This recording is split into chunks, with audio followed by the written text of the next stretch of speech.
بسم اللہ الرحمن الرحیم۔ حضرت مصنف رحمۃ اللہ علیہ کی اصول اربعہ کے متعلق جو شبہات ہے یا جو کچھ نا اس کے متعلق انتباہ کر رہے ہیں۔ اصول اربعہ کا کیا مطلب ہے؟ شریعت کی بنیاد چار بنیادوں پر ہے۔ شریعت چار چیزوں سے ثابت ہوتی ہے۔ اگر کوئی مسئلہ آپ کے سامنے بتایا جائے تو تم کہو ہے قرآن سے دکھاؤ، دوسرے نمبر پر قرآن میں نہ ہو حدیث سے دکھاؤ، تیسرے نمبر پر اجماع سے دکھاؤ، چوتھے نمبر پر قیاس سے دکھاؤ۔ اگر ان چار چیزوں میں ایک مسئلہ نہیں ہے تو پھر منگڑت اپنی طرف سے بنایا گیا ہے۔ ایسے مسائل نہیں چلیں گے اور قابل اعتبار نہیں ہوں گے، معتبر نہیں ہوں گے۔ انتباہ چہارم صفحہ نمبر 41 متعلق قرآن من جملہ اصول اربعہ شرح۔ شریعت کی جو چار اصول ہیں نا ان میں سے ایک نمبر ایک قرآن۔ یہ ثابت ہو چکا ہے کہ شریعت کی چار اصلیں ہیں، چار بنیادیں ہیں۔ انہیں ہر چیز کی بنیاد ہوتی ہے کتاب اللہ، نمبر ایک قرآن، نمبر دو حدیث الرسول، نمبر تین اجماع الامہ، نمبر چار قیاس المجتہد، علماء کا قیاس۔ اور مجتہد کے خاص شرائط ہیں نا، کون مجتہد ہو سکتے کون نہیں۔ ان سب میں کچھ غلطیاں کی جا رہی ہیں۔ اب دیکھیے کتاب اللہ کے متعلق دو غلطیاں ہو رہی ہیں۔ ایک یہ کہ احکام کو قرآن میں منحصر سمجھا جاتا ہے۔ بعض لوگ کہتے ہیں قرآن میں اگر ایک بات نہ ہو ہم نہیں مانیں گے، تو پھر حدیث رسول کا کیا کریں گے؟ حضرت سے جو رسول اللہ علیہ السلام نے اتنی حدیث بیان کی 4000 وغیرہ سے زیادہ، یہ پھر کس لیے ہے؟ ذرا تو اس کا بھی مقصد دیکھا، اور رسول اللہ کی بات تمہیں کچھ نہیں لگ رہی، صرف قرآن کی بات کر رہے کہ قرآن کریم جو ہے بس ہمارے لیے کافی ہے۔ بعض لوگ کہتے ہیں تمہارے لیے کافی ہے قرآن کریم، قرآن کریم میں نہیں آیا کہ بھینس کا گوشت کھاؤ، تم کیوں کہتے ہو؟ دکھاؤ ذرا، قرآن کریم میں صرف آیا ہے اقیم الصلاۃ، نماز کہیں کرو، تم صبح کیوں دو رکعت فرض پڑھتے؟ چلو 4 پڑھو نا آج کے بعد، دکھاؤ اگر 2 رکعت فرض کہاں پر ہے نا۔ اس طرح سے قرآن کریم میں آیا ہے تم 4 رکعت نماز پڑھو ظہر کی، کہاں پر آیا ہے؟ دکھاؤ 4 رکعت بالکل ذکر ہی نہیں ہے، کیا کرو گے؟ تم تو صرف قرآن کی بات کرتے نا، ذرا آ جاؤ انشاءاللہ ٹھیک ہو جاؤ گی۔ جو تمہارے شبہات ہے قرآن کہہ رہے قرآن کریم میں بہت کچھ ہے، قرآن کریم میں بالکل بہت کچھ ہے، لیکن تم جیسے لوگ بھی اسے سمجھ سکتے ہیں، یہ کسی بیان کرنے والے کی ضرورت بھی ہے، شارح کی بھی ضرورت ہے نا۔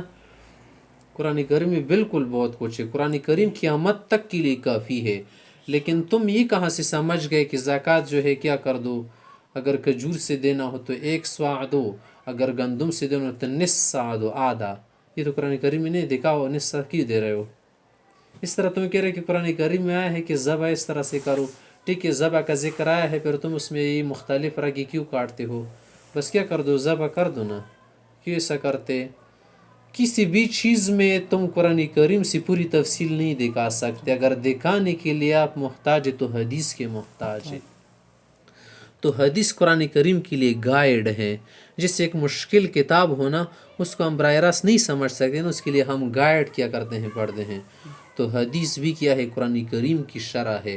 اگر ایک آدمی کہے گا کہ احکام بس قرآن کریم میں منحصر ہے، حدیث کی ضرورت نہیں ہے، تو اس کے دو مطلب ہو سکتے ہیں۔ ایک تو یہ کرنا چاہتے ہیں شخص سے جھوٹا انسان کہ لوگوں سے احکام کو چھپانا چاہتا ہے، نمبر 2 شریعت کی اصولوں کو توڑنا چاہتے ہیں تاکہ شریعت کی بہت سارے مسائل مخفی رہے، کیونکہ اگر حدیث کو آپ کیا کر دے؟ ہٹا دے، تو قرآن کریم کو کوئی بھی نہیں سمجھ پائے گا، قرآن کریم کے جو احکام ہے اسے کوئی نہیں سمجھ پائے گا، تو قرآن کریم ہمارے لیے ایک معمہ بن جائے گا، ایک پزلڈ بن جائے گا، ہم نہیں سمجھیں گے کیا بلا ہے اس میں، کیا مسائل ہے۔ صرف ظاہری باتیں تو سمجھیں گے نا، لیکن جو احکام دقیق باتیں ہیں، نازک باتیں، اسے کیسے سمجھیں گے؟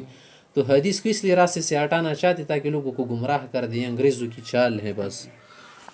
اس غلطی کا اصل دوسرے اصول کا انکار ہے، یعنی حدیث کو نہ ماننا ہے اگر تم کا قرآن کافی ہے۔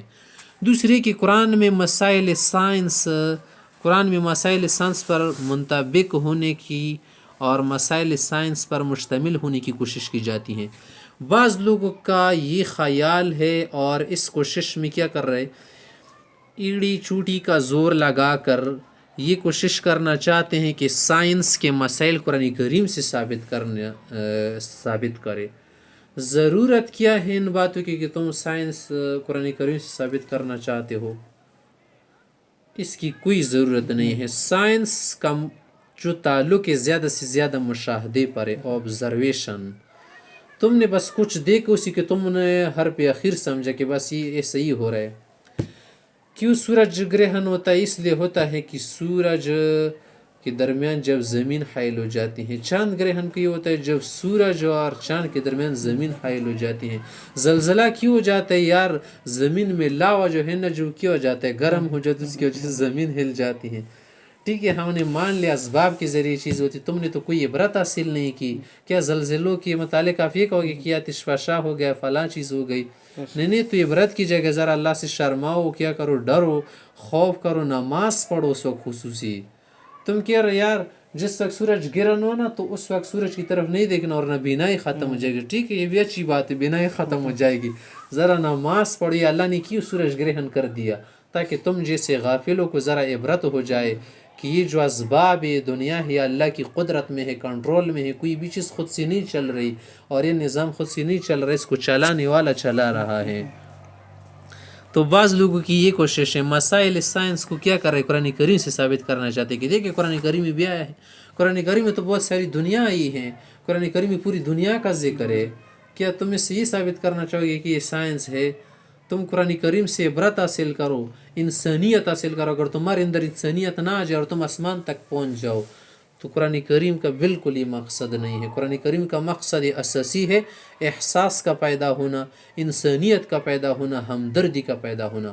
اگر ایک انسان ہے وہ اتنا بڑا کیا ہو گیا، ڈاکٹر ہو گیا مثلا، اتنا کچھ ہو گیا کہ وہ کیا کر رہا ہے، جو پریکٹسز ہوتے ہیں نا انسانوں پر نہ جانوروں پر، وہ کیا کرتے ہیں بعض اوقات ڈیڈ باڈی کے ساتھ کرتے ہیں نا، ڈیڈ باڈی کے ساتھ کرتے ہیں. ہم کیا کرتے ہیں پریکٹس کرتے سے ہم کیا کریں گے، آگے ہمارا تجربہ بڑھ جائے گا، ایکسپیرینس.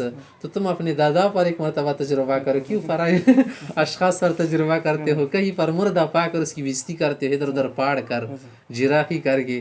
ذرا تو اپنے شیرین بیٹے پر بھی کیا کرو، یہ کر دو جب مر جائے، وفات ہو جائے. دیکھ یہ چیزیں نہیں کرے گا کیونکہ اس کو درد ہوتا ہے اور اجنبی پر درد نہیں ہوتا. دیکھیے سائنس نے تمہیں یہ سکھا ہے. قرآن کریم ذرا پڑھو انشاءاللہ درد آ جائے گا، تم میں پرائی بھی اپنے لگیں گے.